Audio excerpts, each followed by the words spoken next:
Iran अकेले दम पर लड़ाई लड़ रहा है, प्रॉक्सी वॉर नहीं लड़ रहा है इजराइल की तरह। ईरान इस समय अपनी मिसाइलें इजराइल और गल्फ कंट्रीज दोनों की तरफ दाग रहा है। यह पिछले युद्ध के उलट है।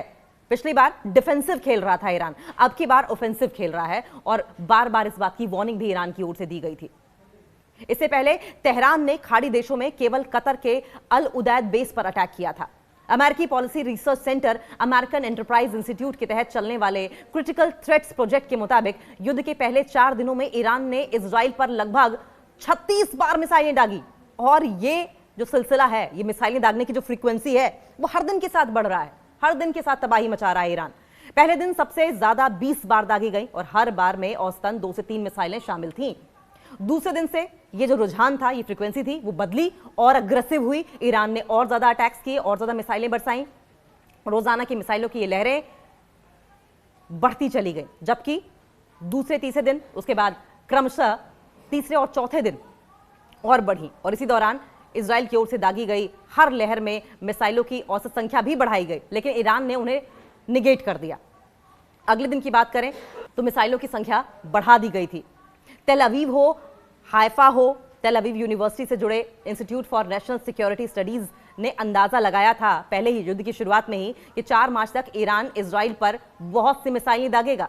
और इसका आंकड़ा इजराइल जब मान रहा है कि 150 के पार है, तो अंदाजा लगाइए कि ये 500 से ऊपर तो होगी ही होगी, इससे ज्यादा भी हो सकती है, क्योंकि इजराइल को अपनी नाक कट जाने का जो डर है। और यही वजह है कि इजराइल खबरों को छुपा रहा है। वेस्टर्न मीडिया खबरों को बाहर नहीं आने दे रही है। इजरायली ऑफिसर्स के मुताबिक गुरुवार सुबह तक इन हमलों में 10 इजरायली मारे गए थे, लेकिन किसी सैनिक को जानी नुकसान नहीं पहुंचा। खबरें ऐसी आ रही हैं, मतलब ईरान में लोग मारे गए, ईरान में नुकसान हो रहा है और इजराइल में लोग नहीं है, अमेरिका में लोग नहीं है, मानो ये रोबोट्स हो, इन्हें कोई नुकसान नहीं हो रहा है। ऐसा कैसे हो सकता है कि जब ताबड़तोड़ मिसाइलें दोनों तरफ से बरसाई जा रही हैं तो इजराइल का कोई सैनिक ना मारा जाए, अमेरिका का कोई सैनिक मारा ना जाए? ऐसा तो संभव ही नहीं है, जबकि दोनों तरफ से अग्रेसिव अटैक्स किए जा रहे हैं। ईरान ने अपनी मिसाइलों की सही संख्या बताई है, बताता रहा है, लेकिन इजराइल नहीं बता रहा है। रेवोल्यूशनरी गार्ड्स पासदारान ए इंकलाब के मुताबिक 4 मार्च की दोपहर तक जो युद्ध का 5वां दिन था, खाड़ी के अमेरिकी बेस और इजराइल पर मिसाइलों की 17 लहरें दागी गई। और इन 17 लहरों में कितनी मिसाइलें होंगी, आप अंदाजा लगा लीजिए। इजरायली अनुमानों की अगर माने तो अभी चल रहे पिछले युद्धों के दौरान ईरान अपने लगभग more than 30% missile launch platforms use कर चुका है। 70% अब भी बाकी है और यही डर इजराइल को है।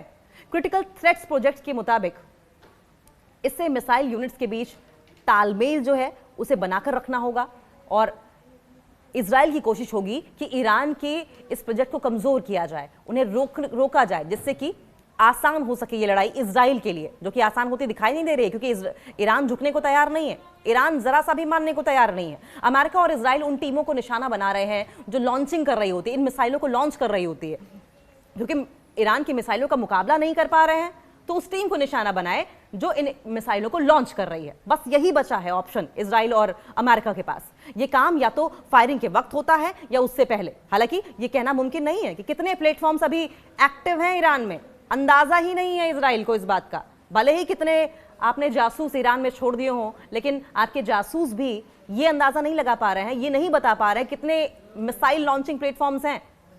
लेकिन जानकारी ये भी है कि ये काफी ज्यादा है, जिससे ईरान की तरफ से एक वक्त में दागी जाने वाली मिसाइलों की संख्या जो है वो बढ़ जाती है। हालांकि रिपोर्ट्स ये भी कहती हैं कि इससे इजराइल के लिए ईरानी मिसाइलों का खतरा कम नहीं होता है, बढ़ता है बल्कि। अलबत्ता ईरान के लिए इन हमलों का प्रभावी तालमेल एक बड़ा चैलेंज बन चुका है।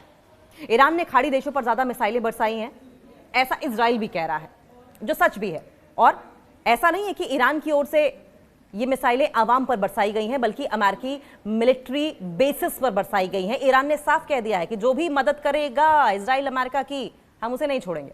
हमारी दुश्मनी आपसे नहीं है, बाकी देशों से या गल्फ कंट्रीज या मिडिल ईस्ट कंट्रीज से नहीं है, बल्कि वहां पर मौजूद जो अमेरिका के मिलिट्री बेसिस है उनसे है।